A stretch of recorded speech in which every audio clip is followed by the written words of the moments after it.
মাঠেও কাজ করতে পারবে না। তুমি এত চিন্তা করছো কেন বলো তো? তোমার এখন বিশ্রামের দরকার। ডাক্তার তোমাকে কথা বলতে নিষেধ করেনি? মনে করি এসব নিয়ে ভাববো না, কিন্তু ছেলে পেলের মুখের দিকে তাকিয়ে না চিন্তা করে থাকতে পারি না। আব্বা, তোমাকে বলেছিলাম না ব্যাংক থেকে একটা লোন নেব, কিন্তু আমার নামে জমি না থাকলে তো লোন দেবে না। তোমাকে এত করে বললাম জমিগুলো আমার নামে লিখে দাও, তাহলে ব্যাংক থেকে লোনটা পেলে ব্যবসাটা করতে পারবো। সবই যদি তোর নামে লিখে দেবে? আমার আর তো 3টে মেয়ে আছে, তুই তো ছেলে আমার একা নস, তাদের চিন্তাটাও আমাকে করতে হয়। না না, মা তো ঠিকই বলেছে, এই সম্পত্তি তোমার তো একা নয়, তোমার বন্ধুরা তো অংশীদার আছে। আচ্ছা তুমি একটা কাজ করো, সাজেদ ভাইয়ের সাথে বাইরে কাজে চলে যাও, তোমাকে আর ব্যবসার স্বপ্ন দেখতে হবে না। কি বললে বৌমা? আমার ছেলে বাইরে কাজে যাবে? না না, আমি থাকতে এসব কিছু সহ্য করতে পারবো না। তুই কাগজপাতি রেডি কর, আমি সব সম্পত্তি তোর নামে লিখে দেবো। সব ওর নামে লিখে দেবা? আর আমার মেয়েগুলা? ও চিন্তা তোমাকে করতে হবে না, আমার ব্যবসা যখন লাভ হবে ওদের অংশ ছাড়া বেশি কিছু টাকা দিয়ে দেবো। হ্যাঁ বাপ, তুই তাই করিস। তাহলে আমি আনারুল মুন্সিকে ফোন করে ডেকে নিচ্ছি। তাহলে থাক, আমি আসছি, তোর ভাই আবার কাজে যাবে। ঠিক আছে, আবার এসো।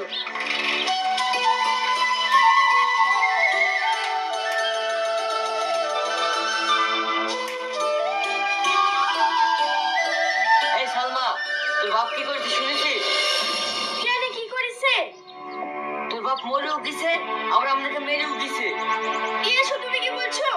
কথা শুনে ঘৃণা লাগছে। হ্যাঁ, আমাকে হয়তো তোর ঘৃণা লাগে। তোর বাপের তো জমি জায়গা সব তোর ভাইয়ের নামে লিখে দিয়েছে জায়গা। তুই তো বাইরের জন্য ভেসে এসছি, তাই তোদের কোনো অধিকার নাই। তুমি এরকম করে মাথা গরম করো না তো। দিয়েছে তো কি হয়েছে? দেখবো আমার ভাই আমাদের অংশ মতো ঠিক দিয়ে দেবে। হ্যাঁ দিয়ে দিবে, দিলে আর বলি তো না খো, তুই ওর সাথেই থাক। এই দেখি ফোন। হ্যালো মেজবুন, হ্যাঁ আমি সেই কথা সালমাকে বলছি, আজকে গল্পন শুদ্ধ। ঠিক আছে, এই বেরিলে তোর মেজবুন বরবন সব আসছে, তোর ভাইয়ের কাছে কি কথা হবে? মা, ভাই এটা কি ঠিক করলো বলো? আমরা কি অংশ মতো কিছুই পাবো না? রিনা, তুমি কি চুপ করবে? চুপ করবে কেন? এটা কি চুপ করার মতন কাজ করেছে? চুপ করবে না তো তাহলে নাচো, কেমন ট্যাংরা বসে মতো লাফাতে লাফাতে আসছে দেখো। সব নাটক গুলো হচ্ছে তুমি, তোমার তো মজা লাগছে। সব জমিগুলো তুমি একলা লিখছো যে। বিশু তুমি চুপ করো। চুপ করবে মানে? বিশু ভাই ঠিকই বলছে। তোরা থামবি? শাইন বলছে তো আমাদের অংশ মতো আমাদের দিয়ে দিবে।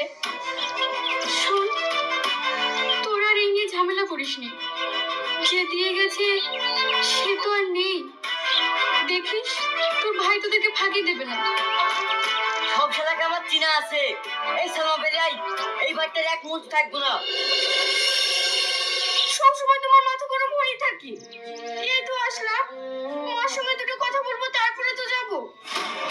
এই তুই আসবি না আমি চলে যাবো, এই বাড়িটা আমার পা দিয়ে শেষ। মা, তাহলে আমি আসছি, যাইও। তোমার টক ঝাল নাই? এখানে শুয়ে থাকবে না, যাবে? চলো চলো। মা, আমি আর দাঁড়াবো না, বাড়িতে এক যখন কাজ ফেলে এসেছি, সেই ছোট ছেলের বা পরীক্ষা। শাহিদ, ওদের কথা কিছু মনে করিস নি ভাই, মাকে একটু দেখিস। শ্রাবণী, যাস।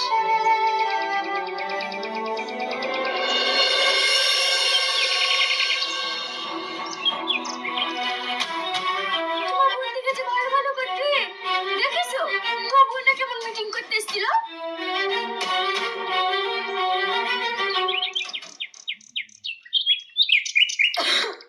শ্রাবণী, আমার ওষুধগুলো একটু দাও না। কেন, আপনি ভুল হয়ে গেছেন নাকি? ওষুধটা একটু হাত পায়ে নিতে পারছেন না?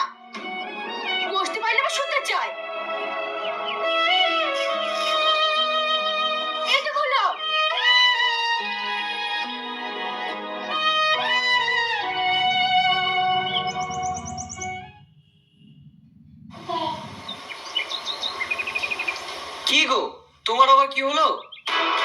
আর মাকে সে ধাক্কা রাত দিন খুব খুব করে কাশবে, আর এটা তো উঠে তারপর হুকুম করবি। ওসব আমি সহ্য করতে পারবো না। আহ, এমন করলে হবে? মার বয়স হয়ে গেছে, একটু তো সহ্য করতেই হবে। তোমার মা, তুমি সহ্য করো গা, ওসব আমি পারবো না। তা না হলে কি করতে হবে বলো? কেন লোকে কি করে দেখতে পাও না? যা বলার ক্লিয়ার করে বলো। আমি বলছিলাম তোমার মাকে বৃদ্ধাশ্রমে রেখে আসো গা।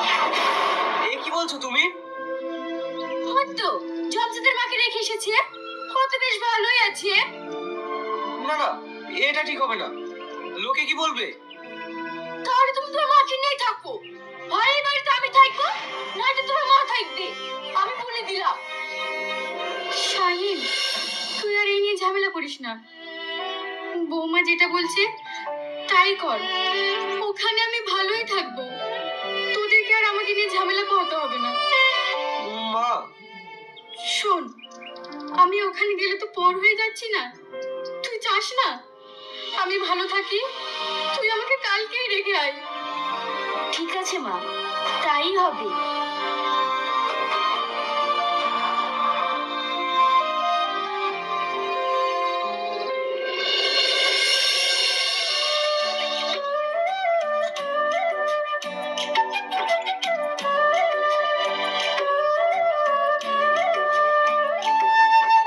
তোর ভাইকে আমি হারে হারে চিনি।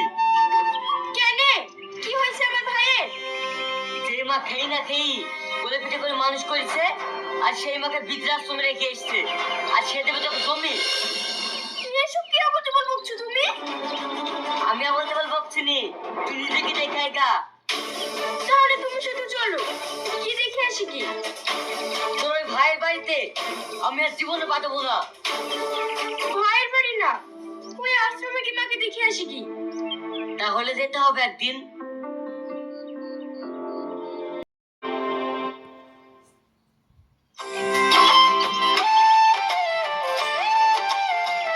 মাসিমা, শরীর ভালো আছে তো? আর আমাদের আশ্রম কেমন লাগছে আপনার? ঠিক আছে, এই ওষুধগুলো টাইম মতো খেয়ে নেবেন। মারে, আমি আসার পর থেকে আমার যেভাবে সেবা যত্ন করা শুরু করেছিস, তাতে তো ভালো থাকতেই হবে। কি ব্যাপার মাসিমা, আপনার চোখে পানি? ও কিছু না মা, আমার ছেলেটা যে কি করছে, কেমন আছে, কিছুই জানি না। ছেলে? আপনার ছেলে আছে? তাহলে আপনি এখানে কেন? আমি ছেলে বউয়ের কাছে বোঝা হয়ে গেছিলাম রে মা, তাই ওরা আমাকে এখানে রেখে গেছে। দুঃখ করবেন না মাসিমা, আপনার এক ছেলে আপনাকে এখানে রেখে গেছে, আর চারিদিকে তাকিয়ে দেখেন শত শত ছেলে আপনার কাছে। তাহলে আপনার দুঃখ করা সাজে বলেন? আমি তোদের কাছে খুব সুখে আছি রে মা, তোদের জন্য আশীর্বাদ করি, তোরা যেন মানুষের এভাবেই সেবা করতে পারিস।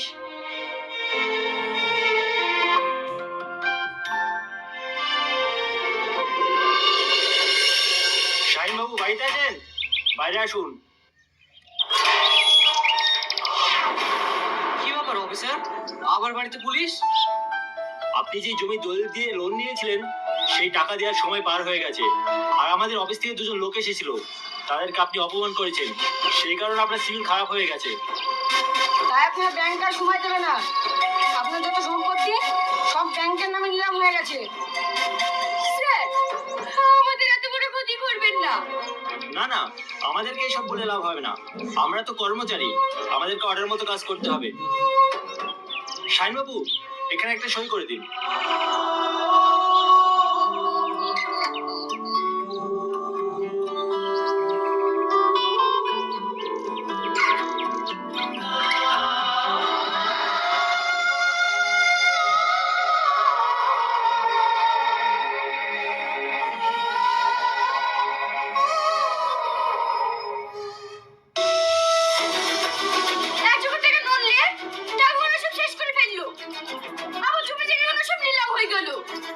তাতে আমার কি করার আছে? তুমি তো বললে লোন নিয়ে ব্যবসা করলে অনেক টাকা ইনকাম হবে, আর সেই ব্যবসাতেই আমি ফেঁসে গেলাম। এখন যা বলছে তোমার জমি জায়গা গেছে, এবার বাড়িটাও যাবে।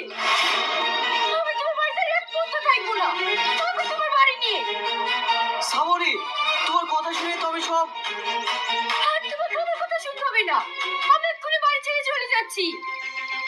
শ্রাবণী, শোনো শোনো, যেও না বলছি।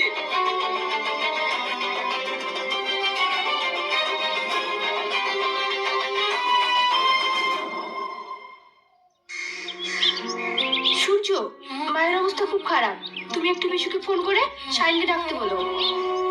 ঠিক আছে বুবু।